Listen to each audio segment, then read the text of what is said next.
What I'm here to do is teach the wisdom of the elders, the herbal elders, Big Mama, Auntie, Uncle Bayman, Aunt Henrietta, Uncle Peter Brown, Daddy PC, and the other herbal elders that have transferred herbal knowledge to this generation. And what I'm about to tell you is information for you and your children and for the next generation. We are entitled to this herbal information. God created this planet with this herbal information as our birthright. Claim your birthright. Empower yourself with herbal knowledge.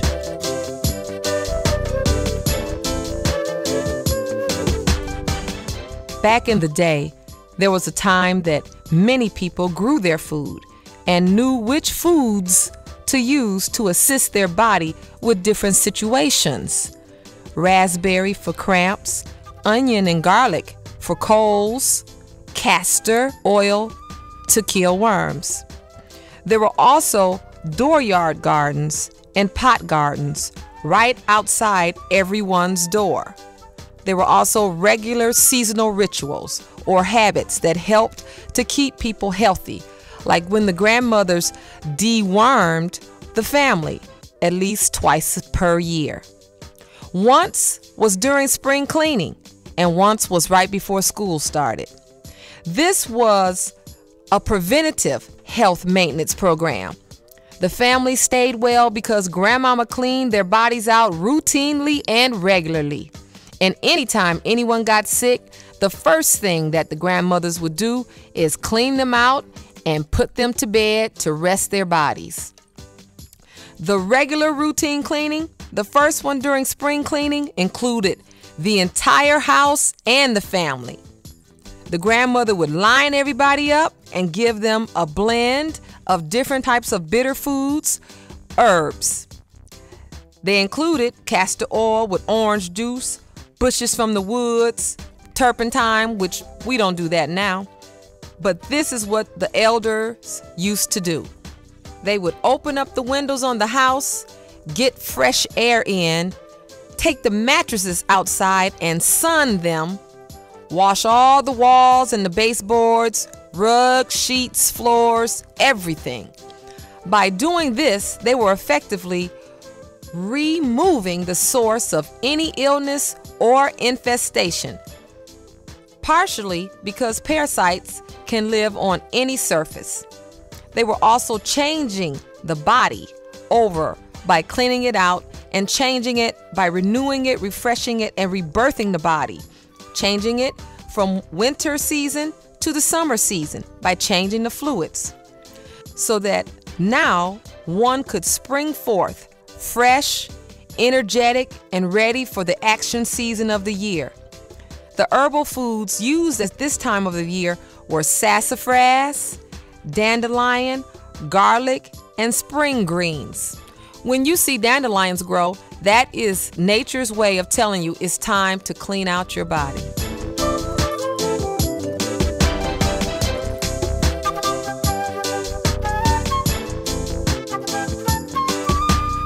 Again, the eggs of parasites can live on any surface, and many of these eggs are viable for years.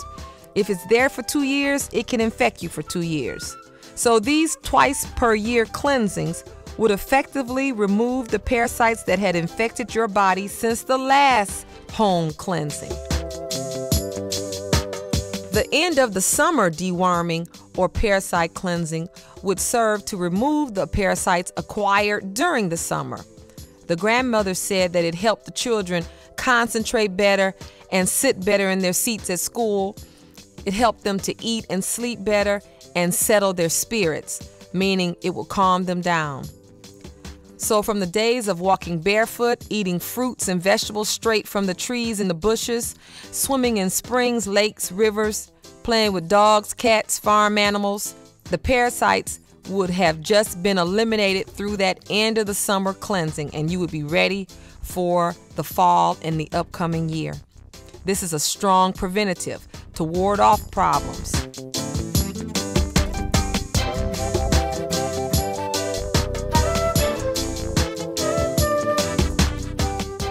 let's understand the life cycle of the parasites and understand that parasites live on the planet because everything eats something. We eat things, parasites eat us. So let's understand that cycle. We can start with pinworms, since 90% of children have pinworms. They are highly, highly contagious. So that means that not only does the children have them, but everybody that comes in contact with the children have pinworms. Their parents, teachers, bus drivers, child care workers, cafeteria personnel, and anyone that comes into regular contact with these children, with all children, they have parasites. According to the Centers for Disease Control, pinworm infestations are the most common in the United States. Over 50% of the children in the United States, in the world basically, are infected. Pinworms are a nematode or a roundworm, and it is estimated that they infect approximately 400 million people in the world. The adult worm lives in the large intestine and feeds on the mucosa. The eggs of the pinworms are usually responsible for the incredible and unbearable itching that children are not embarrassed to scratch in public. I've actually witnessed a few adults scratching themselves in a pinworm-type fashion. The female lays her eggs after leaving the rectum at night around the anal area, which can be up to 20,000 eggs from her 2 uteri. The eggs become infectious in 4 hours and are usually transferred to the mouth by the hands that have scratched the anal area.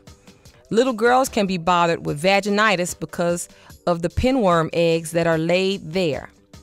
The female pinworms live for 2 months and start laying eggs after a month. They can live up to 2 weeks on surfaces. They look like thin, beige, rice-like strips. One way to detect pinworms on your children is to do the Scotch tape test. This is either while your child is asleep or first thing in the morning before they go to the bathroom. Use a flashlight and look at the anal area and have Scotch tape ready to press there.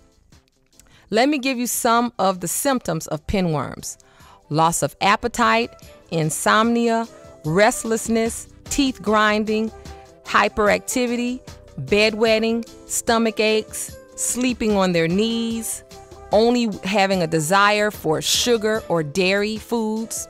These are just some of the symptoms of pinworms.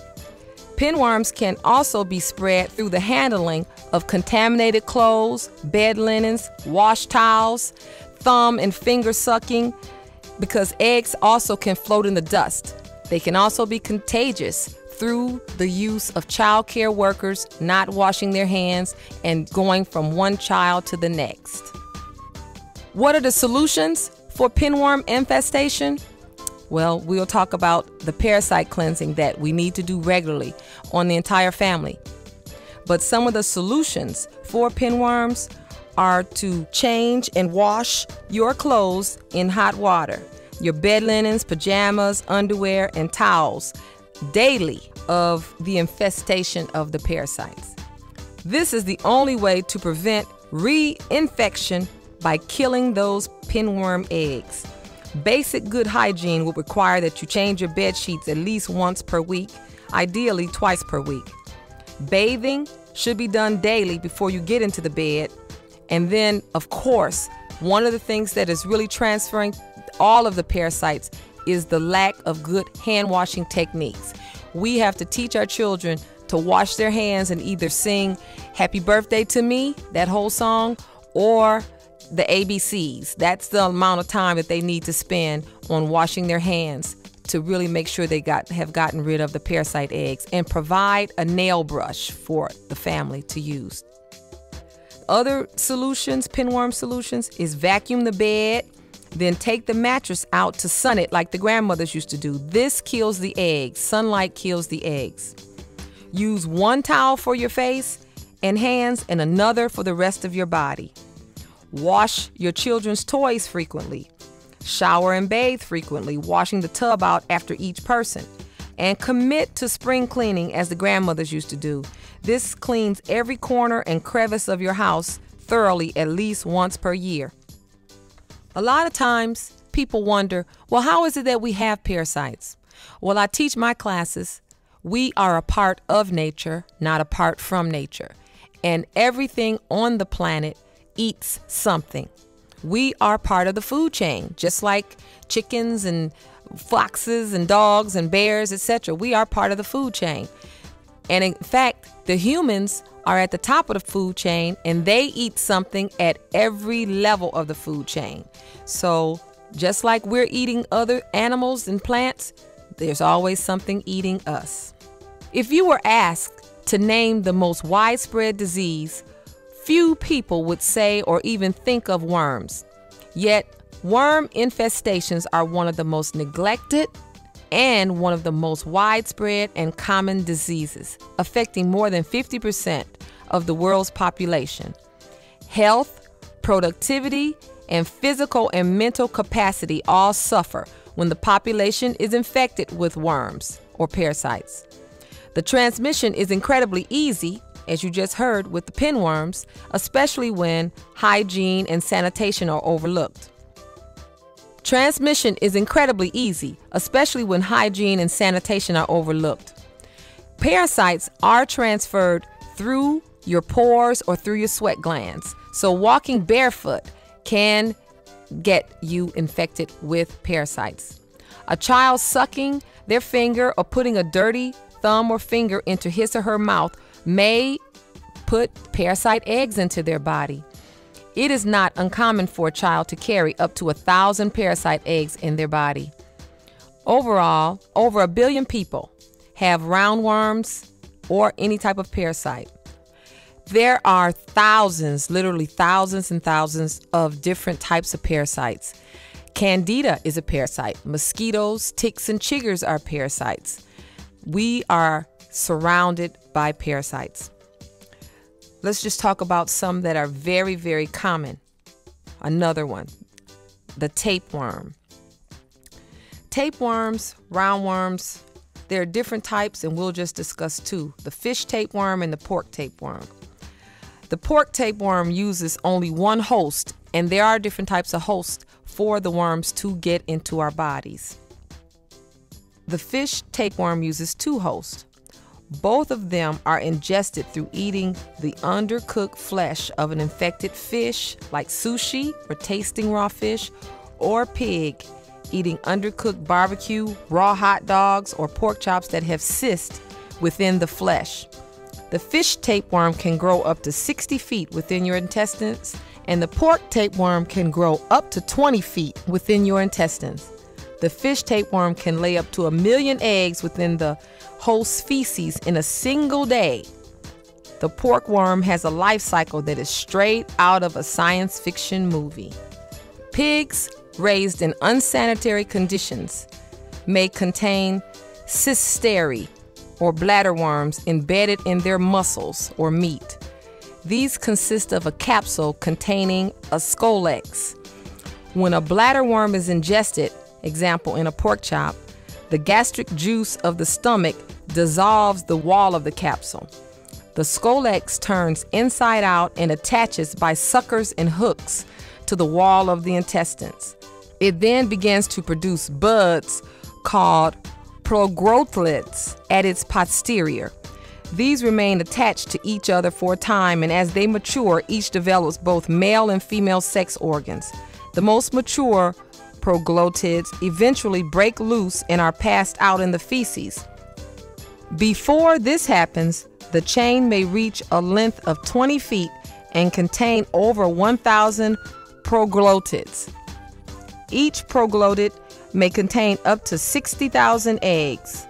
Although there are rudimentary, nervous, excretory, and muscular structures shared by the proglottids, each can be considered a separate sexually reproducing individual. This is just one of the reasons why you need to do a Herb Lady 30-day herbal parasite cleanse. The Herb Lady 30-day herbal parasite dewormer is the most effective parasite dewormer on the market today.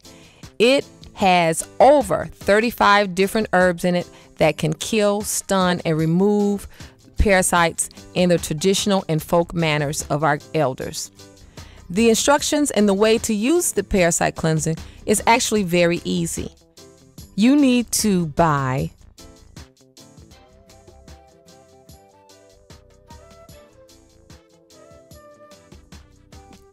probiotics, which some people call acidophilus, and I like the DDS brand from UAS Laboratories. You need the Newton #1 detoxifier. Udo's oil is from Flora. It's a very good essential fatty acid that has the omega-3, 6s, and 9, so it has the perfect balance of oils that you need for your system. The organic lemons and distilled water, and the Herb Lady Herbal Tooth and Gum Powder. The Herb Lady Tooth and Gum Powder works on so many different levels. It kills parasite eggs in your mouth, it tones and tightens your gums, and it also whitens your teeth. It cleans your mouth so well that the bacteria is eliminated, and that feels great. When you wake up the next morning after using the Herbal Tooth and Gum Powder, you feel like you just brushed your teeth. Now let me just give you some instructions on how you're going to use these things together. If you have the Herb Lady 30-day herbal parasite dewormer and you have it in veggie caps, you're going to take 2 veggie caps. If you have the fiber parasite cleanse, you're going to take 1 teaspoon of the fiber every morning and every evening before dinner or before bed. So you'll take an 8-ounce glass of papaya, mango, pineapple, or rice milk or water, and you will put 1 teaspoon of the herbal fiber dewormer into it. You'll also take 1 teaspoon of the Udo's oil and put that into it. You will stir those up and drink it with a straw. And the reason why you drink it with the straw is because you want it to go to the back of your mouth. You don't want to drink it just straight out of the glass, because everything will be right in the front of your mouth, and it's very, very bitter, because worms don't like bitters, and that's why this is bitter, and it will kill them. What we also need you to do is to take 3 of the digestive enzymes and 3 of the probiotics, and you're going to put those into the bottom of your stomach. You can open them up and put them into a thumbnail of water and drink those, or you can just take them. I think at the beginning, when you first start your cleanse, it's always better to open them up, because it will increase the digestive enzymes, increase your digestion. It also digests undigested protein within your body, in which, and worms are undigested protein. Their bodies are protein. It also helps to cleanse out your joints and cleanse out the old missed meals that are in your colon. The probiotics help to boost your immune system and help to increase your digestion. So they're also going to put the good bacteria back into your gut, back into your body. The Newton's #1 detoxifier is a homeopathic detoxifier. It works on the cellular level. As far as the cleansing, it assists the liver and kidneys on the cellular level. Herbs are foods, and foods work on the physical level. Homeopathy works on the cellular level, and this is going to assist your kidney and liver and help move all of this missed meals and the parasites and the waste out of your body.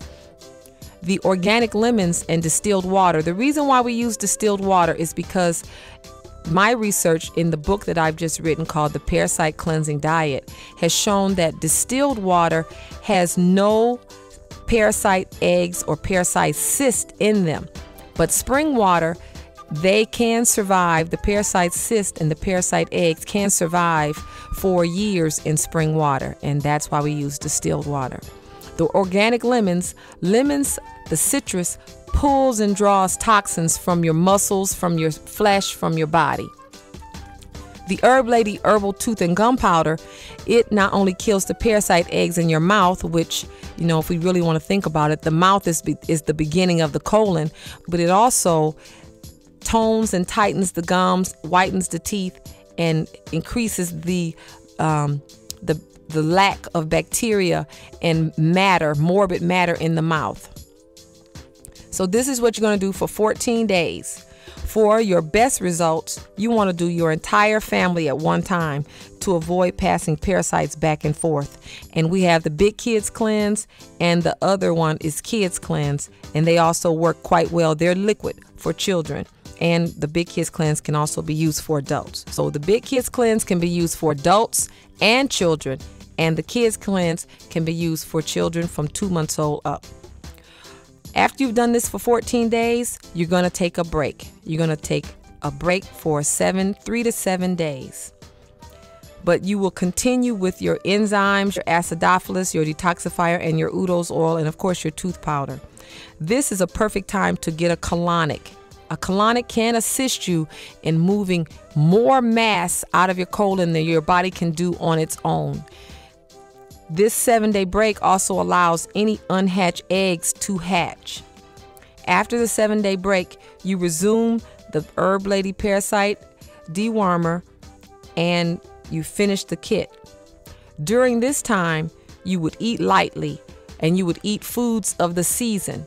So in the summer, you would eat more greens, more vegetables, more raw foods, that type of thing. In the winter, you would eat more root crops, you would eat also greens because you have collard greens, etc. And this is in line with the class that I teach called Living with the Seasons, and how we have foods every season that assist our bodies not only in killing parasites, but also assist our body in its best function for that particular season and for the upcoming season. So it prepares the body for now and for the upcoming season when you eat with the seasons. We want to reduce any type of heavy meats, sugars, clogging, and mucus-forming foods like white flour, cakes, cookies, sodas, chips, and a lot of dairy.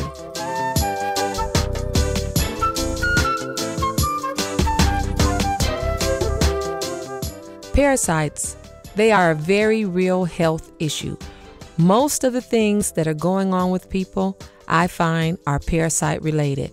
When I do consultations with people, the bottom line foundational thing that we have to do is a parasite cleansing.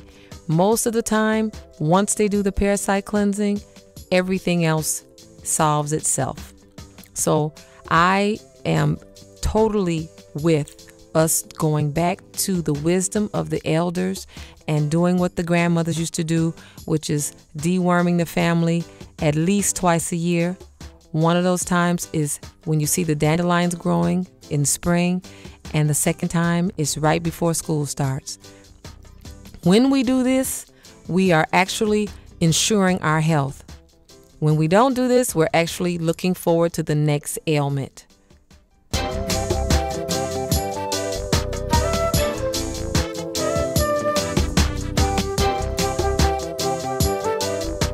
Some people need to do parasite cleansing more often than others.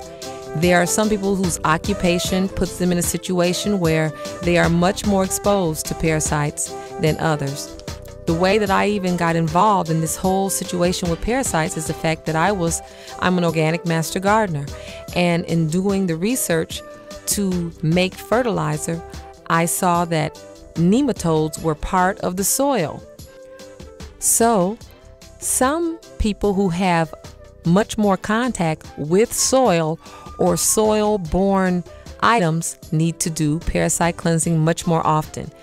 These people are gardeners, construction workers, people who handle money, because money goes all over the world and it's in every environment, child care workers, children who attend daycare centers, including diaper-age children, teachers, international travelers, people who work with the public, such as police officers, nurses, coroners, people who drink from shallow, unprotected wells, swimmers who swallow water while swimming in swimming pools, lakes, rivers, ponds, or streams, people who shake hands all day, people who handle raw animals like butchers and taxidermists and things like that.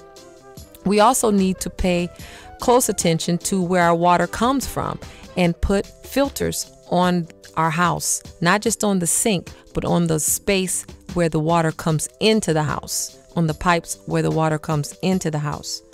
We also need to make sure that our children and the adults are washing their hands as many times as it takes. When you're traveling or when you're coming from, work or going to a fast food or a restaurant, you want to wash your hands even though you don't see anything on your hands, because our hands are vectors. They are basically transferring parasite eggs from one environment to the other. We must get back to washing our hands and re-washing our hands. There, as I mentioned earlier, are foods that help us within every season that helps to kill parasites. In the spring, we can take not only our dandelion greens, but our garlic, our thyme, and other herbs like that lemon seeds, they kill worms. In the summer, we can swallow watermelon seeds. We eat, of course, garlic. Senna kills worms. We also move forward toward the fall, and this is living with the seasons. Figs kill worms at the end of the summer. Pumpkin seeds kill worms. So there are a lot of foods that we don't eat that also help to kill worms. So if we eat with the seasons, we will help to eliminate a lot of the worms in between our seasonal cleansings. The bottom line is that we need to be vigilant in washing our hands. You can't wash your hands too much in this environment. A few tips for parents and child care providers and the general public. A new pair of gloves should be worn for each diaper change.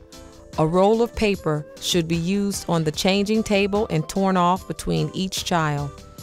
Pacifiers, bottles, cups, and toys that touch the floor should be dipped in hot water before being returned to a child, so several backups are necessary. All pacifiers should be attached to a pacifier strap that is short enough not to touch the ground when it leaves the child's mouth. Wash all children's hands with warm, running, soapy water several times per day. Put some type of barrier between your child and the shopping cart. Don't let your child eat unwashed fruit in the store. Wet fruit does not mean clean fruit. Don't let your child go to the public bathroom alone. The toilets are bigger than most home toilets, and children have to use their hands to balance or reach the toilet stool. Prime areas for picking up cysts and worm eggs. Plus, they can't reach the sink to wash their hands properly afterwards. Teach your child to sing the ABC song or Happy Birthday as a timer to show them how long to wash their hands. Put a paper towel dispenser in your bathroom. Never allow your child to walk in public places without their shoes on. It may look clean, but parasites are on every surface. If you have diarrhea or stomach problems, do not prepare food for others. Also, teach your children not to drink out of public water fountains. Public water fountains, the water is filtered at the water treatment center, and many times it does not filter cysts. Cysts are the eggs of parasites. So when you drink from the water fountain, effectively, you are drinking parasite eggs. So this is one way to help eliminate that aspect of your infestation. I know that many of us had the grandmother's wisdom taught to us in family sayings and words. Many of these sayings still exist, but the reasons were forgotten.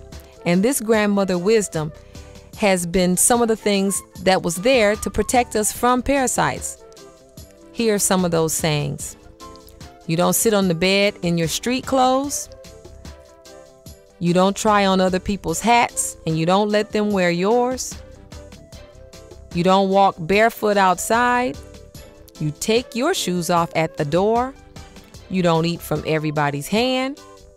Don't sit on public toilets. Don't eat and drink behind people. Wash your hands before you eat. No animals in the house. Money has been everywhere. Take your hands out of your face. You don't let dogs lick you in the face. I'm sure there are many, many more of these sayings, but these are the ones I grew up with, and many people have ones from their families. But as you can see from some of the ways that parasite eggs are transferred, all of these are sayings to protect us from parasites. In my research on the traditional and folk uses of herbs, I found that many cultures had rhythmic or seasonal rituals of cleansing everything in their environment. I believe that these traditional rituals have been lost as people have become what I call cityfied. They moved to the city and gave up the ways of the folk or the country ways. Even though some of the herbal grandmothers had moved to the cities, the ways of the folk were continued by giving the family different sayings. These sayings help to continue the traditions or rituals. As I continued my research on parasites, I suddenly realized that these related to limiting the transfer of parasite worms and eggs, and these sayings still exist, although the reasons were forgotten.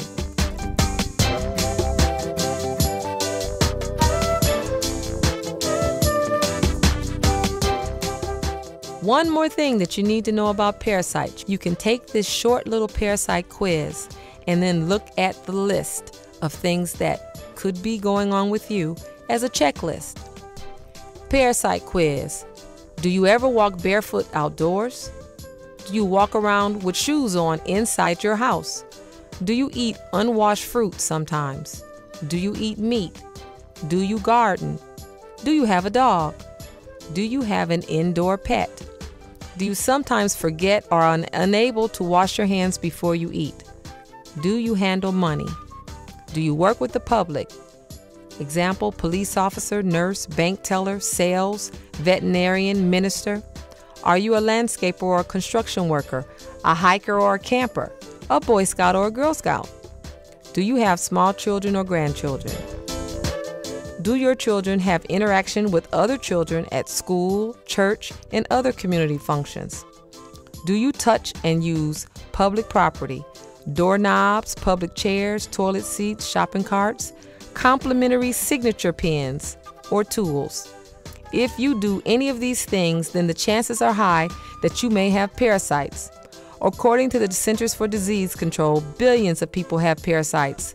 Parasite infestation in the human body produces many side effects: tiredness, loss of appetite, teeth grinding, skin ailment, cyst and underskin lumps, constipation or diarrhea, rapidly changing stool, one time constipated, another time loose stool, sinus problems, itchy ears, itchy skin or itchy rectum, hyperactivity, stomach aches and digestive problems, depression, bedwetting, nausea, excessively dry lips, asthma and bronchial difficulties, chronic uncontrollable coughs, pneumonia, or unsatiable desire for crunchy and hard foods.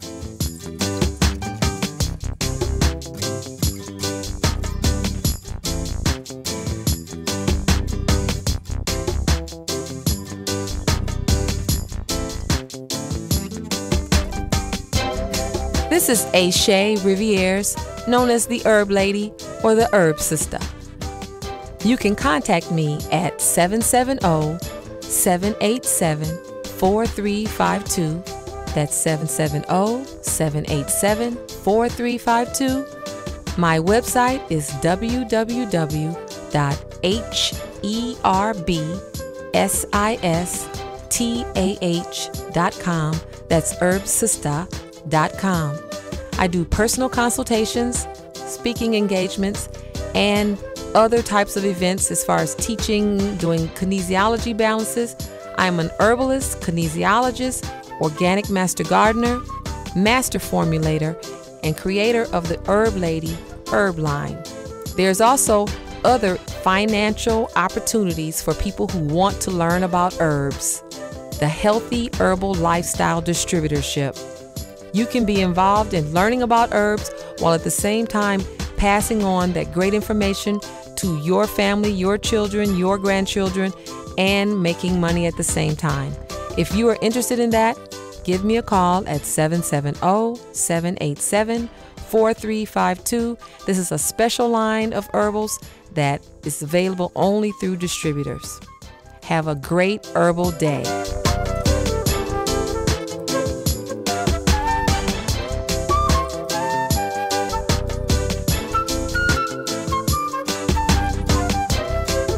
want to thank and give praises and blessings to my great aunt Henrietta and my great uncle Peter Brown.